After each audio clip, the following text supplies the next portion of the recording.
In a small, quiet town surrounded by fields of corn and wheat, life moved at a slow, predictable pace.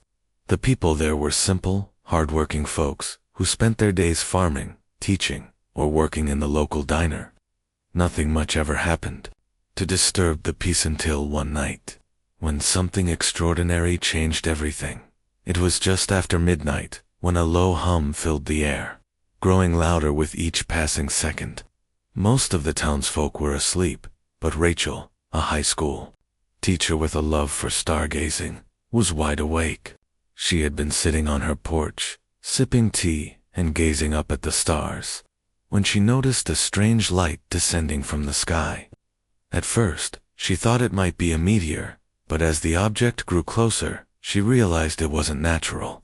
It was too big, too smooth, and moving far too slowly to be anything ordinary. The object landed silently in a clearing near the edge of town, its surface shimmering like liquid metal under the moonlight. Rachel's heart raced as she grabbed a flashlight and hurried toward the site, unable to resist the pull of curiosity. When she arrived, she found herself standing before a massive spacecraft that seemed to hum with energy. Before she could process what she was seeing, a figure stepped out of the ship. The being was tall and slender, with translucent skin that glowed faintly. Its eyes were large and dark, unreadable yet somehow calming. Rachel froze, unsure whether to run or stay. But then, without speaking, the creature reached out, not physically but mentally. A voice echoed in her mind, clear and steady. "You must leave this place," it said. "Your kind is not ready." Rachel stumbled back, startled but fascinated. She tried to respond, though her words felt clumsy compared to the alien's direct communication. What are you?" she asked, her voice trembling. "I am Kale," came the reply. "We have observed your species for many cycles.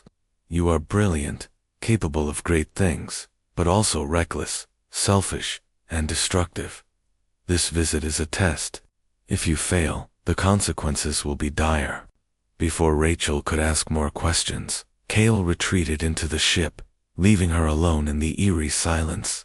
Shaken but determined, she returned home and told no one about what she had seen, at least, not right away. By morning, rumors of the mysterious craft had already spread through the town. People gathered in clusters, whispering excitedly about what it might mean. Some thought it was a government project, while others speculated about aliens. But most dismissed it as nonsense, refusing to believe anything so outlandish could happen in their sleepy little corner of the world. Daniel, a mechanic known for his practical outlook, laughed off the idea of extraterrestrials. "It's probably just some new drone or satellite," he said loudly at the diner, drawing nods of agreement from those around him. Nothing to worry about. Rachel wanted to speak up, to warn them about Kale's message, but she hesitated. How could she explain something so unbelievable? Instead, she watched as the townspeople argued over what to do next.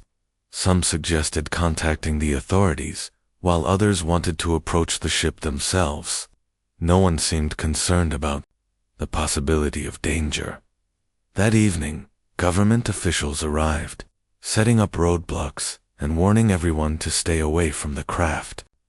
They spoke of protocols and safety measures, but their words fell on deaf ears. To the townsfolk, the visitors were outsiders who didn't understand how things worked here. Why should they listen to strangers when nothing bad had happened yet? As the sun sets on another uneventful day, Rachel couldn't shake the feeling that something was terribly wrong. She remembered Kale's warning. If you fail, the consequences will be dire. But how could she convince anyone else to take it seriously? For now, all she could do was wait and hope that her fears were unfounded. The next morning, Rachel woke up with a sense of unease, clinging to her like a shadow. She couldn't stop thinking about Kale's warning and the strange, glowing figure that had emerged from the spacecraft. It felt surreal, as though it had been a dream, but the faint hum she could still hear in the distance reminded her it was all too real. Determined to learn more, she decided to visit the clearing again, hoping to catch another glimpse of the alien, or perhaps even speak to Kale. Once more, when she arrived, she noticed fresh tracks in the dirt, footprints that didn't belong to any human or animal she'd ever seen. They were long and narrow, almost delicate, leading away from the ship and toward the edge of the woods. Rachel hesitated for a moment, but then followed them, her heart pounding with equal parts fear and curiosity. As she walked deeper into the trees, she spotted something glimmering among the leaves. It was a small device, no bigger than her palm, pulsing faintly with light. Before she could pick it up, a voice echoed in her mind. "Do not touch it," Kale said, appearing suddenly behind her. Startled, Rachel spun around, nearly dropping the flashlight she'd brought along. "That object is not meant for you." "What is it?" Rachel asked, her voice trembling slightly. "And why are you here? What do you want from us?" Kale tilted its head, studying her with those large, unreadable eyes. "We seek understanding," it replied, "but we have found that your kind often misunderstands gifts as tools for power. This device would corrupt whoever uses it, amplifying their worst desires. That is why I warned you last night to leave while you still can." Rachel swallowed hard, trying to process what Kale was saying. "You think we're dangerous?" "I know you are," Kale responded. "Your history speaks for itself. Wars, greed, destruction, it is in your nature. But there is also potential within you, buried beneath layers of fear and selfishness. Whether you rise above it or succumb to it depends on how you respond to this test." Before Rachel could ask more questions, Kale vanished, leaving her alone in the forest. She stood there for a moment, staring at the glowing device on the ground. Part of her wanted to take it back to town, to show everyone proof of what she'd seen, but another part, a stronger, wiser part, knew better. Reluctantly, she turned and walked away, vowing to warn the others about what Kale had told her. Back in town, however, things were already spiraling out of control. Daniel had organized a group of curious townspeople to approach the ship directly. Armed with flashlights, cameras, and an unwavering belief that nothing bad could happen, they marched toward the clearing, laughing and joking as if it were some kind of adventure. When Rachel tried to stop them, explaining what Kale had said, they dismissed her warnings. "Come on, Rachel," Daniel said with a grin. "You've always been the cautious type. What's the worst that could happen? Maybe they'll give us cool gadgets or teach us how to fly spaceships." His confidence was infectious, and soon the entire group was cheering him on. Even Sarah, the local nurse who usually shared Rachel's cautious nature, seemed hesitant to argue against the growing excitement. "Maybe he's right," Sarah admitted quietly when Rachel pulled her aside. "If these aliens wanted to hurt us, wouldn't they have done it already?" Rachel shook her head, frustration bubbling inside her. "You don't understand," Kale said. "This isn't just a visit, it's a test. And if we fail..." But before she could finish, the crowd began moving again, heading straight for the ship. Feeling powerless, Rachel watched as they disappeared into the distance. She knew there was nothing she could do to stop them now. All she could do was wait and hope that Kale's ominous words wouldn't come true. As the sun dipped below the horizon, casting long shadows across the fields, Rachel returned home, her mind racing. She couldn't shake the feeling that something irreversible was about to happen. Meanwhile, near the ship, Daniel and his group stood in awe as the massive craft's surface shimmered and shifted. A panel slid open, revealing a sleek interior, bathed in soft blue light. Without hesitation, Daniel stepped inside, motioning for the others to follow. What they didn't see, hidden in the darkness beyond the ship, was Kale, watching silently, its expression unreadable. The next day, the entire town was buzzing with excitement. Daniel and his group had returned from the alien ship with stories that sounded like they belonged in a science fiction movie. They described strange rooms filled with glowing panels, devices that hummed with energy, and even a chamber where images of distant stars and planets floated in midair. But what everyone talked about most were the gifts the aliens had given them, small, handheld objects that seemed to glow faintly, each one unique in shape and color. "These aren't just trinkets," Daniel said proudly during an impromptu meeting at the diner. He held up his own device, a smooth, egg-shaped object that pulsed with a soft green light. "They're tools. The aliens said they'll help us make life better, easier. Can you imagine what we could do with this kind of technology?" The crowd around him nodded eagerly, their eyes wide with wonder.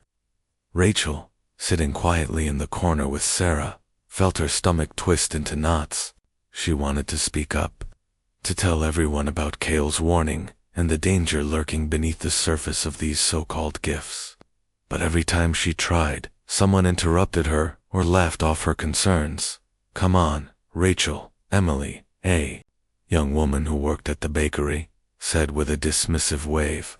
"If these aliens wanted to hurt us, why would they give us such amazing things? You're letting your imagination run wild." Rachel opened her mouth to argue, but stopped when she noticed Sarah, looking troubled. "What's wrong?" she whispered. Sarah hesitated, glancing around to make sure no one was listening. "It's not just you," she admitted. "I've been feeling uneasy. Some of the people who got those devices have been acting different, like more impatient, more aggressive. I treated Mark yesterday. He came in with a headache and said he hadn't slept in days because of strange dreams. And Lisa snapped at me over something tiny. It's not normal." Rachel's heart sank. "Kale warned me about this," she said softly. "The aliens aren't here to help us. They're testing us. Those devices, they're changing people." Sarah frowned, torn between skepticism and fear. "Do you really think so? Maybe it's just stress. Everyone's excited, talking about what the devices can do." "No," Rachel interrupted firmly. "It's more than that. We need to warn the others before it's too late." But convincing the townspeople wasn't easy. By now, nearly everyone had either received a device from the aliens or was clamoring to get one. The devices seemed harmless enough. Some lit up when touched, others emitted soothing sounds, and a few even appeared to repair broken items placed near them. To most, they were miracles. Who wouldn't want a tool that made life easier? Even Mayor John, usually cautious and level-headed, was swayed by the promise of progress. "We can't ignore this opportunity," he announced at a hastily called town meeting. "These aliens could bring prosperity to our town. Why should we turn away something that could change our lives for the better?" Rachel stood up, her hands trembling as she faced the crowd. "Because it's too good to be true," she exclaimed. "Kale told me this is a test, and if we fail, the consequences will be catastrophic. People are already changing, becoming angrier, more selfish. Don't you see what's happening?" Her words were met with silence, followed by murmurs of disbelief. Daniel stood up, his face red with frustration. "You're just scared of change, Rachel," he shot back. "You've always been afraid to take risks.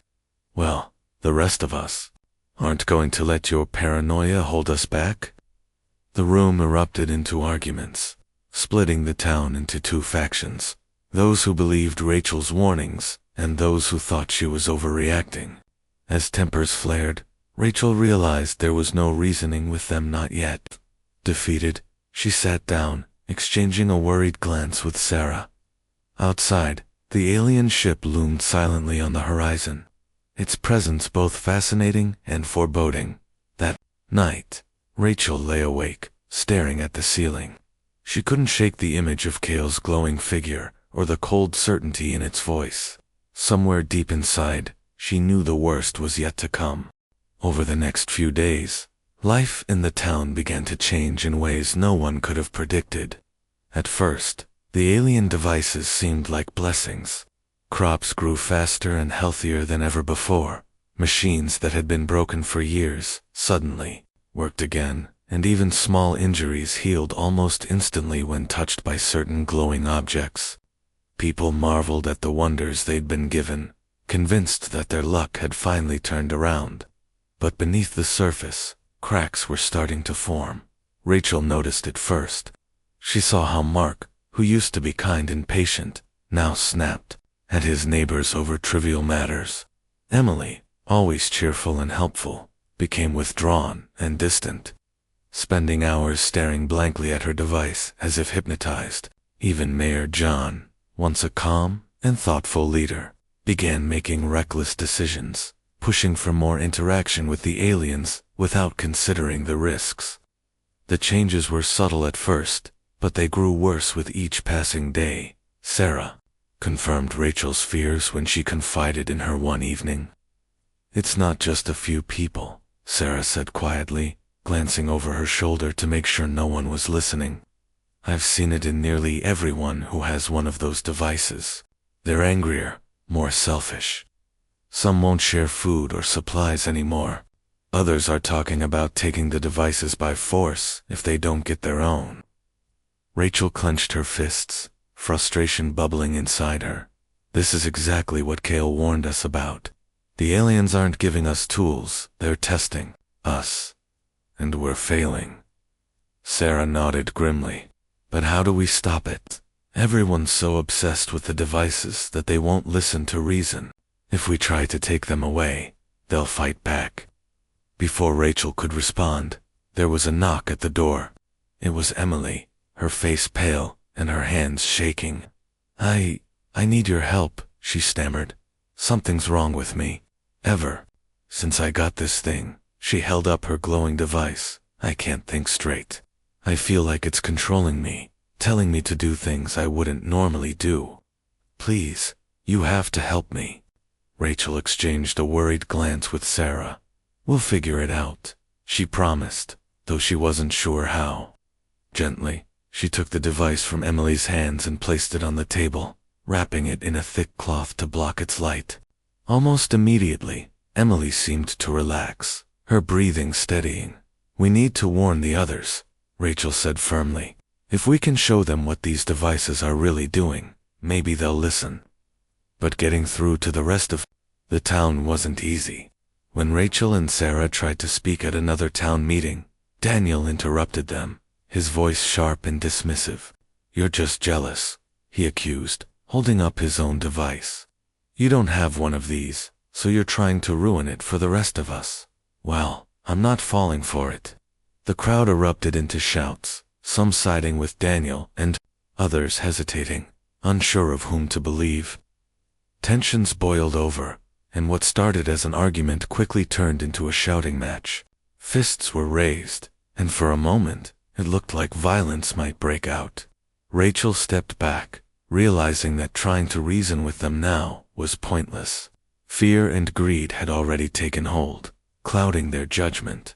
That night, as Rachel walked home, she passed by the edge of town where the alien ship stood.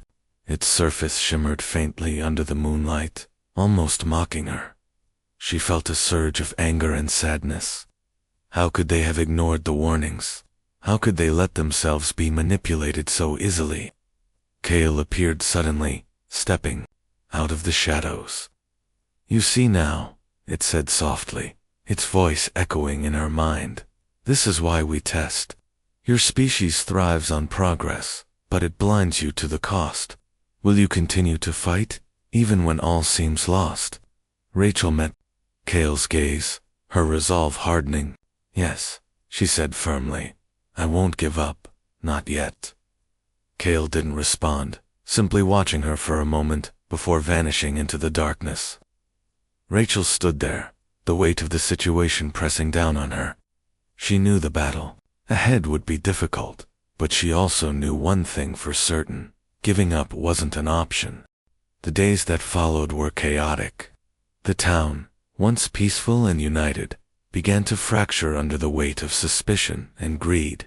Those who had alien devices clung to them fiercely, refusing to share or even discuss their effects. Arguments broke out daily over food, supplies, and access to the ship. Some people claimed their devices were more powerful than others, leading to bitter rivalries. The air was thick with tension, and it felt like only a matter of time before the simmering anger boiled over into violence. Rachel and Sarah tried to hold things together, but it was an uphill battle. They visited homes, talking to anyone willing to listen about the dangers of the devices. Emily had become an ally after her terrifying experience, helping spread the word about how the objects seemed to twist thoughts and amplify negative emotions. But for every person they convinced, there were 10 more who dismissed them as alarmists or troublemakers. Daniel, meanwhile, grew more aggressive in his defense of the aliens and their gifts. He started organizing patrols around the ship, claiming it was to protect it from outsiders. In reality, he wanted to ensure no one tampered with what he saw as humanity's greatest opportunity. His followers, many of whom had been swayed by promises of power and prosperity, backed him completely. They carried makeshift weapons clubs, knives, even tools stolen from the local hardware store, and patrolled the streets with an unsettling sense of authority. One evening, Rachel and Sarah met secretly in the woods with Emily and a few others, who still believed them. Sitting on logs around a small fire, they whispered urgently about what to do next. "We can't keep letting this go on," Sarah said, her voice tight with frustration. "People are getting hurt. We need to act." "But what can we do?" Emily asked, wringing her hands nervously. "They outnumber us. If we try to take the devices away, they'll fight back." Rachel stared into the flames, thinking hard. "There has to be something on that ship," she said finally. "Something we're missing." Cale said, "This is a test, right? Maybe there's a way to end it, or at least slow it down." Sarah frowned. "You're talking about going inside the ship? That's insane. It's guarded day and night." "It's risky," Rachel admitted, "but we don't have a choice. If we don't stop this now, the whole town will tear itself apart." After a long silence, Emily nodded reluctantly. "I'll help," she said. "If we don't do something, we'll lose everything." The group spent the next 2 nights planning. They decided to strike just before dawn, when most of Daniel's patrol would be tired and less alert. Armed with nothing but flashlights and courage, they crept through the shadows toward the ship. The air was cold, and every sound, the crunch of leaves, the rustle of branches, made their hearts race. When they reached the clearing, they froze. 2 guards stood near the entrance, their faces illuminated by the faint glow of their devices. Rachel signaled for everyone to stay low, then crawled forward slowly, careful not to make a sound. She spotted a loose rock nearby and threw it into the bushes behind the guards. Startled, they turned and moved to investigate, giving the group a chance to slip past. Inside the ship, the air felt different, heavier, charged with energy. The walls shimmered softly, and strange symbols floated in the air like ghosts. Rachel led the way, her flashlight beam cutting through the dim light. They searched room after room, finding nothing useful, until they stumbled upon a chamber filled with screens displaying images of the town. On one screen, people argued violently. On another, someone broke into tears. It was as if the aliens were studying them, cataloging every moment of their descent into chaos. "This is it," Rachel whispered. "This is proof." But before they could leave, a low hum filled the room. The door slid shut, trapping them inside. Cale appeared, its glowing form casting eerie shadows on the walls. "You should not be here," it said, its voice calm but firm. "We need answers," Rachel shot back. "Why are you doing this? What happens if we fail?" Cale paused, then replied, "If you fail, your kind will destroy itself, not because of us, but because of who you are. This is your nature." Rachel clenched her fists, anger and desperation warring within her. "Then help us stop it," she demanded. "Give us a chance." For a moment, Cale said nothing. Then, with a flicker of movement, the screens went dark, and the door slid open. "Time is running out," it said simply before vanishing. The group didn't waste another second. Clutching the footage they'd managed to capture on their phones, they fled the ship and ran back to town. As the first rays of sunlight broke over the horizon, Rachel knew they were running out of time, but, at least now, They had something to fight with. The war began without warning. Veltai crystal ships appeared at the edge of Earth's solar system and opened fire on the outer defense stations. But the aliens found that humans had been preparing for this moment for decades. Admiral Jake Morrison commanded the defense of Earth from his flagship, the USS Defiance. Around him, dozens of human warships moved into battle formation. Jake had fought pirates and rebels, but this was different. This was a fight for the survival of his entire species. All ships open fire, Jake ordered. Human kinetic weapons tore through the crystal ships like hammers through glass.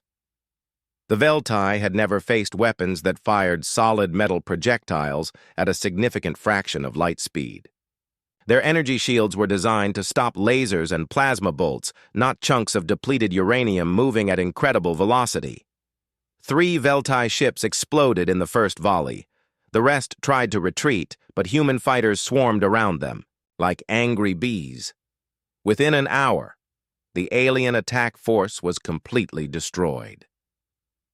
Captain Lisa Hayes watched the battle from the bridge of the cruiser USS Freedom. She felt no satisfaction in the victory. This was just the beginning. The Council would send more ships, bigger fleets, until either Earth fell or the Council ran out of vessels to throw at them. "Captain," her communications officer called out, "we are receiving a transmission from the Skar-Rathi Republic. Scalebearer says his people have just declared independence from the Council." Lisa smiled. The plan was working. While the Council was focused on attacking Earth, their subject species were breaking free across the galaxy. On the mining world of Kepler-7, Captain Tony Phillips was helping the Roth Kari fight off a Council punitive fleet. The small, furry aliens had proven to be excellent soldiers once they decided to fight for their freedom. "Human ship, this is Council Dreadnought Dominance," came a transmission. "Surrender immediately or we will destroy your vessel." Tony looked at the massive ship on his screen. It was 10 times bigger than his little exploration vessel, but size was not everything in space combat. "This is Captain Phillips of the human ship Horizon," Tony replied. "You want to fight? Come and get us." The Whoppers. Dreadnought fired its main weapons. Beams of pure energy lanced through space toward the horizon. But Tony's ship was not where the beams hit. Human vessels were fast and maneuverable, designed to fight larger opponents through speed and cunning. Tony fired back with his ships, experimental weapons. Missiles that could think for themselves locked onto the dreadnought and slammed into its hull. Each missile carried a small fusion warhead, and dozens of explosions bloomed across the alien ship's armor. The dreadnought began to list to one side. Secondary explosions rippled along its length as internal systems failed. Within minutes, the massive vessel was drifting dead in space. "This is impossible," came a weak transmission from the dreadnought. "No single ship can defeat a Council warship." "You just learned something new today," Tony said, repeating the words Jake Morrison had spoken to the first Council ambassador. The news of human victories spread across the galaxy. Species that had been afraid of the Council for thousands of years began to see that the mighty galactic government could be beaten. Rebellions broke out on a dozen worlds. On Nexus Prime, High Chancellor Mordeth was in his private chamber, watching reports flood in from across the galaxy. Half of his fleets had been destroyed or severely damaged. 3 Council member species had declared independence. Trade routes were being cut by human raiders and rebel groups. "Sir," his aide said nervously, "the Depth Mari are requesting an emergency session. They want to discuss surrender terms." Mordeth turned his 6 red eyes toward the aide. "Surrender? The Council does not surrender." "Sir, our casualty reports show that we have lost 60% of our military forces. The humans have weapons we did not know existed. Their allies are better prepared than we expected. Our own member species are turning against us." Mordeth looked at the tactical display showing the entire galaxy. Red areas marked Council territory. Blue areas were under human control or protection. Green areas had declared independence. The amount of red was shrinking by the hour. "How is this possible?" Mordeth asked. "We had complete intelligence on human capabilities." "Apparently we did not, sir. The humans have been hiding their true military strength for decades. They allowed us to see only what they wanted us to see." Dr. Kate Williams was on Luna Base, working with a team of alien scientists who had defected from the Council. They were analyzing captured Council technology and finding ways to improve human weapons. The Council's main advantage was always information, Kate explained to the mixed group of humans and aliens. They knew everything about their enemies before the fighting started. But they knew nothing about us because we never let them see our real capabilities. One of the alien scientists, a crystalline being called Clear Thought, asked a question. "How did humans develop such advanced weapons in secret?" Kate smiled. "We did not develop them in secret. We developed them in public, but we called them something else. Our asteroid mining charges are actually fusion bombs. Our cargo haulers are disguised warships. Our communication satellites are weapons platforms." She pulled up a display showing human space. "For 50 years, we have been building a military force disguised as a civilian economy. The Council saw what we wanted them to see, a peaceful species that was not a threat." Clear Thought's body pulsed with different colors, indicating deep thought. "This level of deception requires incredible coordination across your entire species. How did you maintain secrecy?" "Because we knew you were watching," Kate said. "Every human colony, every space station, every ship was built with the assumption that Council spies were reporting back to Nexus Prime. So we made sure they saw exactly what we wanted them to see." 3 months after the war began, Admiral Morrison received a message he had been hoping for. Ambassador Helen Carter had escaped from Nexus Prime aboard a Scar-Rathi ship. She was requesting permission to return to Earth. "Permission granted," Jake said immediately. "And tell her we have a lot to discuss." Helen arrived at Luna Base a week later. She looked tired, but determined. With her came Scalebearer and several other alien ambassadors representing species that had broken free from the Council. "The Council is collapsing," Helen reported to the assembled human and alien leaders. 5 member species have declared independence. 3 others are demanding new terms for their membership. The remaining 4 are fighting among themselves about what to do next. Senator Nancy Baker leaned forward. "What about Mordeth?" "Still in power, but barely," Scalebearer answered. "The Hive Collective wants to continue the war. The Veltai want revenge for their losses. But the Depth Mari and Protocol 7 are pushing for negotiations," Commander Rick Barnes spoke up. "What kind of negotiations?" Helen looked around the room. "They want to discuss the terms of their surrender." The room fell silent. No one had expected the Council to give up so quickly. "They are offering to dissolve the Council and establish a new galactic government," Helen continued. "One where all species have equal representation. No more tribute. No more forced membership. No more mind control." Dr. Alan Ross frowned. "And in exchange?" "They want guaranteed protection for their homeworlds and existing colonies. They are afraid that without the Council structure, other species will seek revenge for 3,000 years of oppression." Nancy stood up. "What do you think? Should we accept?" Jake Morrison looked at the faces around the table. Humans and aliens, who had fought and bled together for the right to be free. "I think we should put it to a vote. Not just humans, but all the species that fought for independence."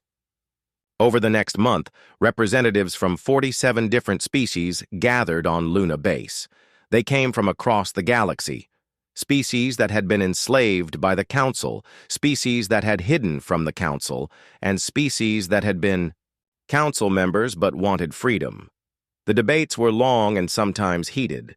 Some species wanted to punish the Council for past crimes. Others wanted to rebuild the galactic order completely. A few suggested that each species should simply go its own way. In the end, they reached a compromise. The Galactic Council would be dissolved and replaced by the reformed Galactic Assembly. Every species would have one vote, regardless of size, or military power. Trade would be voluntary. Military alliances would be optional. No species could be forced to join against their will. The ceremony marking the end of the council took place on Nexus Prime. Commander Rick Barnes stood beside Scalebearer as they watched the last council session. Mordeth formally dissolved. The organization that had ruled the galaxy for 3 millennia. The silence in the meeting room felt heavy. Ambassador Kate Sullivan sat at the metal table, her hands folded in front of her. Across from her, the Zephyrian War Marshal Vexthak towered over his chair. His green scales caught the light from the ceiling panels. His yellow eyes stared at her with open disgust. Kate had traveled 3 months to reach this moment. The human diplomatic ship, HSS Meridian, had crossed dangerous space to get here. Behind her stood Captain John Blake and 2 other human officers. They wore their dress uniforms but no weapons. The Zephyrians had demanded this. War Marshal, Kate, began, her voice steady. I speak for all of humanity today. We come to you in peace, seeking an end to this conflict. Vexthak's mouth opened, showing rows of sharp teeth. Peace? His voice came out as a hiss. You mammals speak of peace while your colonies poison our rightful territories. Kate kept her face calm. She had practiced this moment 1,000 times. We offer you a choice today. Stop your attacks on human worlds. Withdraw your forces from our colonies. In return, humanity will share our medical technology and open trade routes between our peoples. The other Zephyrians in the room started laughing. The sound was like metal scraping against stone. War Marshal Vexthak stood up. His full height reached nearly 8 feet. His claws clicked against the table surface. You think we need anything from you? Vexthak walked around the table slowly. We have conquered 47 worlds. We have destroyed species older than yours. What could weak mammals possibly offer us? Captain Blake stepped forward. Ambassador, perhaps we should explain our defensive capabilities. Kate raised her hand. No, John. They need to understand what we're offering freely. She looked back at Vexthak. Our medical technology could extend Zephyrian life by hundreds of years. Our agricultural methods could feed your growing population. We're offering partnership. Partnership? Vexthak stopped behind Kate's chair. The strong do not partner with the weak. They consume them. Kate pulled out a small device from her jacket.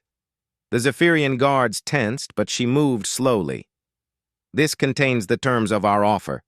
3 months to consider. Complete withdrawal from human space. Reparations for the colonies you destroyed. In exchange, we share technology that could transform your civilization. Vexthak took the device and crushed it in his claws. The metal pieces fell to the floor. Here are our terms, human. Complete surrender. Your species will serve as workers on our worlds. Your children will grow up as our slaves. Your technology will belong to us. That's not acceptable, Kate said firmly. Then, you will die with your worlds. Vexthak's claws extended further. We will burn every human colony. We will hunt down every ship. When we finish, no one will remember your species ever existed. Kate stood up slowly.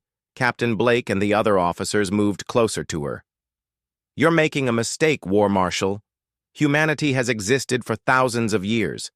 We've survived ice ages, plagues, and wars that would have destroyed weaker species. We're offering you peace because we prefer it. Don't mistake our preference for inability. Threats from a mammal? Vexthak laughed again. Your largest ships carry barely 1,000 crew members. Our smallest battle cruisers hold 5,000 warriors. You have perhaps 200 worlds. We control over 300. The mathematics are simple. Kate reached into her other pocket and pulled out a recording device. Then let the record show that humanity offered peace to the Zephyrian Empire on this date. We offered friendship, trade, and mutual prosperity. Record this instead.